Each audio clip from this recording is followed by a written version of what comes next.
Bienvenue à Dieu TV dans notre émission Mise à jour. Aujourd'hui, nous avons un invité pas très spécial parce que les pasteurs, ça court partout, mais on a un pasteur sur le plateau, Vincent. Le pasteur Vincent Fernandez, ça va? Touche-moi la main. Ah, ça fait Un plaisir. vrai pasteur. Oui. Parce que souvent, on a des gens normaux sur le plateau ici. Donc les pasteurs, on n'a pas trop souvent parce qu'ils sont toujours visibles. Ils prêchent partout, ces gens. Mais non, C'est- mais non. Oh, en France, quand on dit pasteur, les gens disent quoi? Vous avez une petite maison dans la prairie? Le curé, ouais. Tout à fait. Le curé évangélique. Écoute, j'ai des images de toi parce que tu es traducteur et j'ai des images avec Ronnie Chavez que tu es en train de plein d'actions. Regarde.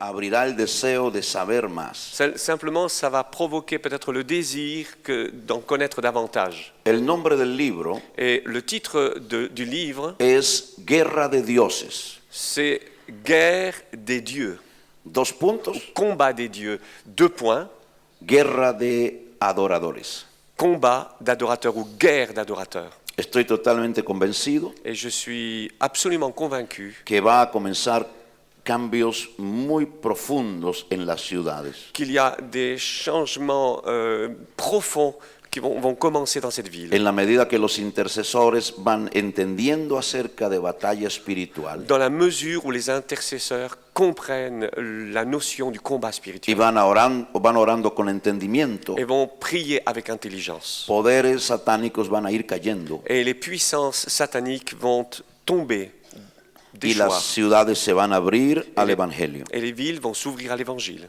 Es importante Et il est important, primero establecer en premier lieu, d'établir que nuestra intención le fait que notre intention no es derrotar al diablo. n'est pas de faire tomber le diable. El diablo ya está derrotado. Il est déjà tombé. Ya está derrotado. Il a déjà été vaincu. Solo estamos caminando sobre la base de la victoria de Jesús. Seulement, nous sommes en train d'avancer sur les fondations de la victoire de Jésus. Y estamos declarando en cada territorio esa victoria. Et nous déclarons sur chaque territoire cette victoire. Esta es la primera cosa. Voici donc c'est en premier lieu. Entonces déjeme hablarle rápidamente Donc j'aimerais vous parler rapidement de esta guerra de dioses. de cette guerre, ce combat des dieux. Repito, es como un vistazo rápido. Donc c'est une visualisation très rapide. Al final vamos a tener algunas conclusiones. Et tout à la fin, nous aurons quelques conclusions. Dice el libro de Ezequiel, Nous lisons dans le livre d'Ézéchiel, Ezequiel 14, en Ézéchiel au chapitre 14. versículo 3. Pourquoi tu traduis Ronnie Chavez? C'est dans nos amis, il vient de l'Amérique centrale. C'est qui ce Ronnie Chavez? Alors, Ronnie Chavez est un orateur, pasteur, prédicateur qui se déplace partout dans le monde. J'étais ami- Évangéliste. Tout à fait. Un collègue de notre cher ami le pasteur. C'est quoi un évangéliste? Alors, c'est un homme qui non seulement annonce l'Évangile, mais qui a aussi l'occasion de transmettre la réalité de l'amour de Dieu dans le monde entier. Et tu prêches avec lui? Ah non, tu non, te moi je promènes traduis. avec lui. Non, moi je traduis, je ne suis que traducteur. Il parle, je traduis. Il prêche en espagnol et je le traduis en français. Cher pasteur, comment ça se fait que tu parles si bien l'espagnol? Ah non, je ne parle pas si bien. Avec un nom, Vincent Fernandez. Voilà, justement, c'est ça la réponse. Je m'appelle Vincent Fernandez. Et en fait, mon arrière-plan est espagnol. Mon papa et ma maman étaient espagnols. Ils ont dû quitter l'Espagne pendant la guerre. Et j'ai grandi en Algérie, en territoire français. C'est la raison pour laquelle ma tête est française, Bah ouais. mais mes émotions sont très espagnoles. Latin, ouais. J'ai des images de toi que tu prêches dans une grande salle devant des centaines de personnes. Tu as mis de petites tables, de petites chaises, et tu prêches comme si c'était une rencontre avec des amoureux. Mais ton épouse n'était pas présent, donc c'était la triche. Mais Non, attends, ce jour-là, elle n'était pas là. tu veux voir, encore une fois, pour te rappeler? On va regarder. On regarde. L'Esprit de Dieu veut te parler. Il veut te conduire dans des rendez-vous. Quand est-ce que c'est la dernière fois que tu n'as pas eu un rendez-vous avec lui? Mon Dieu, mon Dieu, mon Dieu, que c'est... Oh là là là là là là. Mais qu'est-ce que je vois là? Mais que vois-je? Où me mets-je? Oh mon Dieu, vous ne le voyez pas vous, mais moi je le vois d'en haut. Hein. En plus, c'est un vin français. Ah, que ça fait fait du bien. Je vais me faire une de ces soirées, moi, ce soir. J'aurais dû mettre ma cravate. C'est un rendez-vous. C'est un rendez-vous avec lui. Sa présence est tellement forte que ça en est insupportable. C'est quelque chose de tellement important que c'est plus fort que l'amour. Depuis des jours et des jours, le Seigneur m'a conduit dans le cantique des cantiques et je suis malade d'amour. Vous avez chanté, vous avez prophétisé. C'est vous qui aviez le message, vous qui étiez en train de conduire la louange. Je suis malade d'amour. Et j'espère qu'il y a quelqu'un ici qui est malade parce qu'il a un rendez-vous pour lui. Il y a un rendez-vous, Jésus a un rendez-vous pour toi. De Genèse jusqu'à Apocalypse, il est parlé de rendez-vous. Dieu nous a créés pour ce rendez-vous. Message pour les amoureux et ton épouse n'est pas là, tu t'es quand même gêné ou non, tu as même exagéré plus avec sa présence? Pas du tout, pas complexé. Si je raconte cette histoire d'une manière très imagée, c'est pour dire combien Dieu a envie de prendre un repas avec nous et combien nous avons envie de prendre un repas avec lui. Maintenant, cette table, je l'ai faite préparer une fois avec mon épouse parce que j'avais envie aussi de manger avec elle. Donc, peux-tu dire qu'avec Dieu, on peut avoir une séance avec papa et dire « laisse-nous parler un petit peu » sans avoir la demande bonbon, voiture, maison, bénédiction. Donc, seulement une rencontre avec Dieu. Je dis « je suis là, voilà, bonjour ». Il n'y a rien de plus merveilleux que de s'asseoir et de vivre une intimité, de l'amour, une relation avec Jésus, avec notre Père. On a besoin de ça.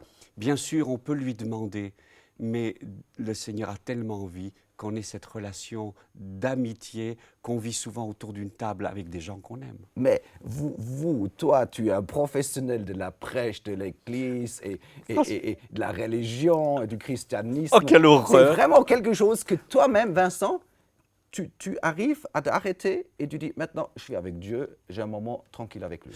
Oui, tout à fait. Je crois que c'est le désir de notre cœur de ne pas tomber dans un système activiste religieux. Je ne me sens pas professionnel. Je ne me sens pas au-dessus, je ne me sens pas au-dessous.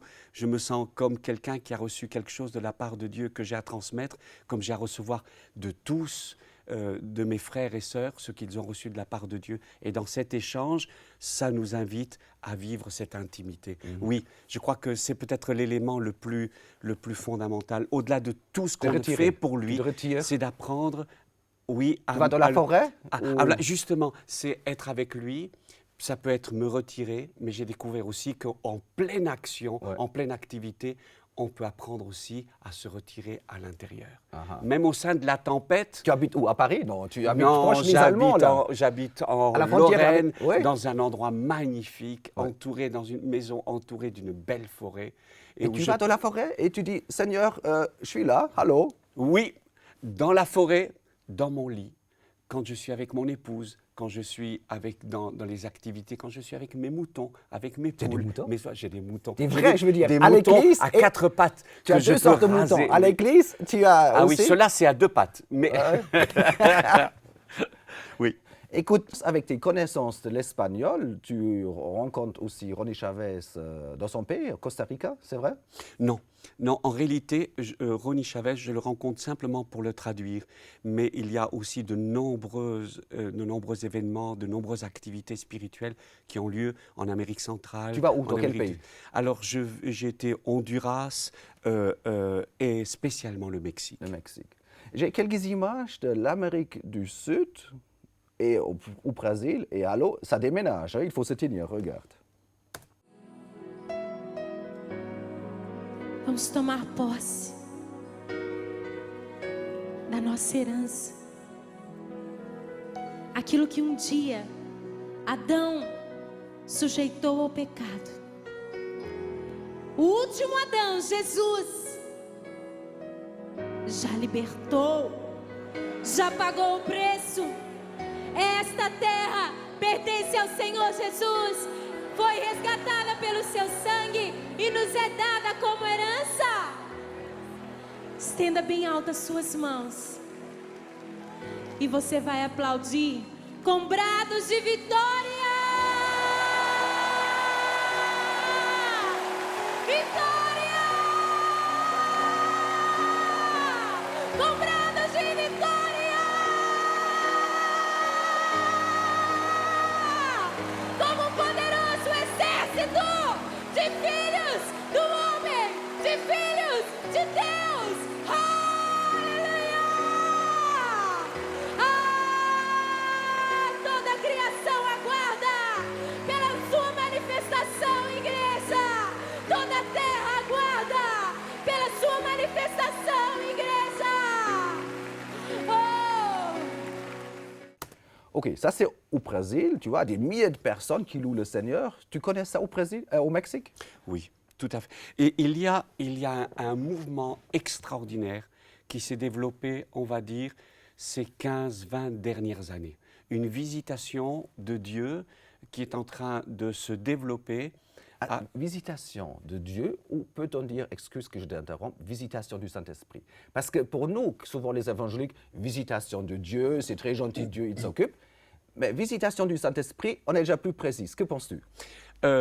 Dieu est en train de se manifester d'une manière évidente et ponctuelle. Quand Dieu se manifeste ici, je peux dire, selon la parole de Dieu, le Saint-Esprit est en action. Donc, quelque part, acte 2, donc dans notre Bible, on n'a pas maintenant ouverte, mais quand le premier Pentecôte, Oui. il y a quelque chose qui est passé, un déversement du Saint-Esprit. Et peut-on parler, comme ici en Brésil, toi tu connais ça au Mexique, et c'est quelque chose qui est dans le sens de Pentecôte? Tout à fait. Le Saint-Esprit a provoqué quelque chose absolument extraordinaire. Alors, moi, je m'insurge souvent avec des personnes qui disent « Moi, je suis l'instrument du réveil dans cette visitation ». Moi, je peux vous assurer, après 10 ans d'investigation, 10 ans de recherche, 10 ans d'enquête, 10 ans que je suis en train de visiter le Mexique, on s'est déplacé aussi sur d'autres pays, mais le Mexique reste ma base personnelle. En rencontrant, j'ai été invité dans des conférences avec 4000 pasteurs. Je parle de 4000, hein. Je ne parle pas qu'il y en avait 500. 4000 à cet endroit. J'ai rencontré et j'ai posé des questions. Je leur ai dit, qu'est-ce qui s'est produit? Qu'est-ce qui s'est passé? La plupart me disent, au Mexique, ils me disent ceci, après le tremblement de terre qui a eu lieu à Mexico, il y a eu soudain, puisque les églises, c'était des églises petites, comme à une époque dans notre niveau européen, des églises de 50, 60, 70 personnes, il s'est produit une chose. Il y a eu un désir de louer le Seigneur. Lorsque il y avait des pros, des antis, des gens qui étaient ouverts, des gens qui étaient un peu fermés, quand ils ont commencé à chanter les louanges du Seigneur, il y a eu quelque chose, quand il y a eu cette unité... Sur la nation. C'est pas seulement une ville ou un village. Non, pas seulement sur la nation. Le Mexique me l'a raconté, mais ensuite, j'ai rencontré des amis d'Argentine, des pasteurs d'Argentine, des pasteurs du Chili. Ils m'ont raconté qu'effectivement, lorsqu'ils ont commencé à louer le Seigneur ensemble, il s'est produit quelque chose d'extraordinaire. Le Saint-Esprit s'est déversé. Et il y a eu une visitation. Et la louange les a amenés à une rencontre personnelle avec le Saint-Esprit et les a ramenés à la parole de Dieu, qui les a ramenés à la présence de Dieu, qui les a ramenés à la parole de Dieu. Cher pasteur, je sais que tu es un pasteur, on peut dire charismatique, donc je sais, il est plutôt dans cette catégorie-là, notre ami Vincent. Il y a une centaine d'années en arrière, à Los Angeles, il y a un effet, on parle aujourd'hui de Azusa Street. Donc les gens savent qu'il y a une centaine d'années en arrière, on fête justement le 100e, il y a eu le déversement du Saint-Esprit ou un redémarrage pour notre époque moderne. Parce qu'il semble pendant des centaines d'années, ce n'était pas un sujet dans nos églises évangéliques. En Russie, partout, pendant des siècles, on a toujours eu ces effets. Il y a dans tous les livres, il n'y a jamais eu un arrêt, si on fait la recherche historique. Tout à fait. Mais pour notre temps moderne, aux États-Unis, qu'est-ce que c'est quoi Azusa Street? Tu es au courant? Alors, comme je crois que tu l'as très bien souligné, le Saint-Esprit est toujours en mouvement, est toujours en action. Il s'est produit quelque chose parce qu'il y avait à cet endroit, à ce moment donné, une soif extraordinaire. Azusa Street est la suite d'une visitation de Dieu qui a eu lieu au Pays de Galles, en Angleterre. Et à cet endroit, il y a eu la redécouverte de la plénitude du Saint-Esprit, des dons spirituels, avec une magnitude absolument extraordinaire. Mais c'est du réel ou c'est invention bizarre? Parce qu'il y a quand même des gens qui disent il faut faire attention. Et je connais ça aussi d'autres pays. Alors effectivement, des grandes côtistes, c'est des gens qui savent même grimper des murs, c'est des gens un petit peu... je veux pas dire, voilà, mais c'est du réel. C'est biblique. Si je dis que c'est du réel, c'est parce que c'est biblique. Il y a eu des signes bibliques. Et l'influence que ça a produit. Je vais te montrer un extrait. Allons-y. Un petit extrait. C'est en anglais, mais on va faire un petit voice-over en français. Un petit extrait.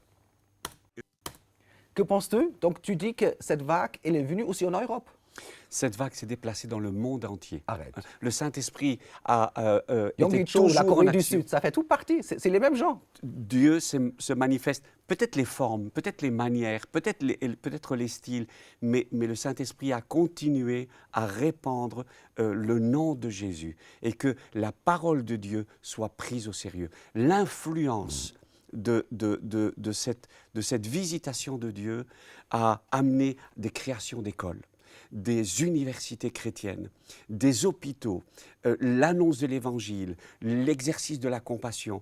Mais pour moi, c'est le signe et le parfum de Dieu qui déclare Dieu est en mouvement. Mais cher pasteur, tu es pasteur en France. Comment tu vois le charismatique ou le Saint-Esprit en France? Pas des églises qui s'appellent les églises catholiques, l'église du Saint-Esprit de Saint-Paul et Saint partout.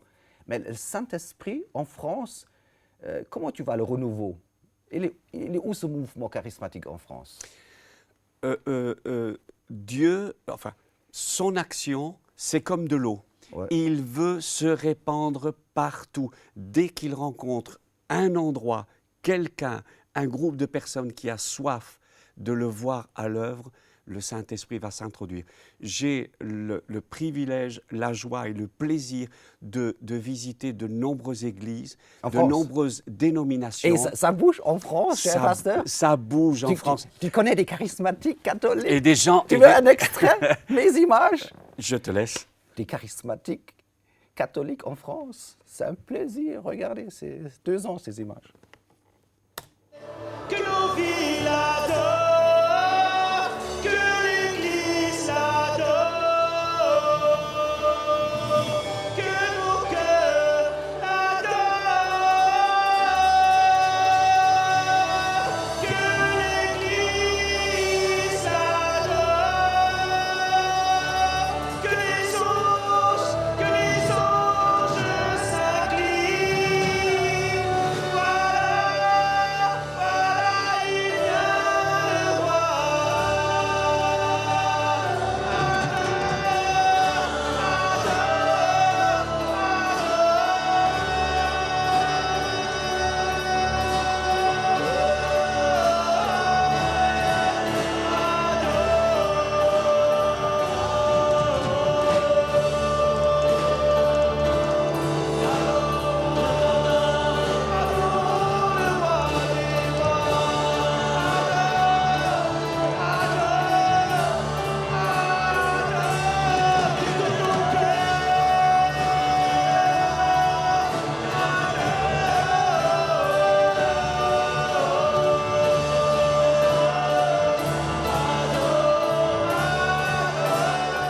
Ça bouge, hein, chez eux. C'est pas... Dans ton église, ça bouge autant? Non.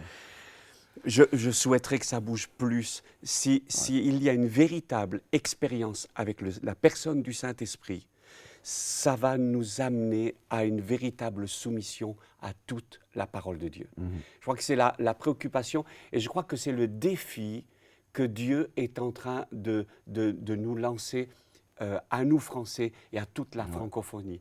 Que la personne du Saint-Esprit nous amène à la parole de Dieu et que la parole de Dieu nous ramène à la découverte du Saint-Esprit et que jamais on ait un comportement de vieux pain rassis. L'évangélisation, comme vous dites dans vos termes évangéliques, l'évangélisation et le Saint-Esprit, ça va pair ensemble? Des gens allumés, je voulais dire, mais ça ne se dit pas, mais des gens allumés, ils ont beaucoup plus prêts à raconter à gauche, à droite, qu'est-ce qu'ils ont vécu? Quelqu'un qui est allumé, c'est comme quelqu'un qui a attrapé la grippe. Si tu as la grippe, tu vas contaminer tout le monde. Ah bon? Si tu contamines personne, ne te préoccupe pas, tu n'as pas la grippe.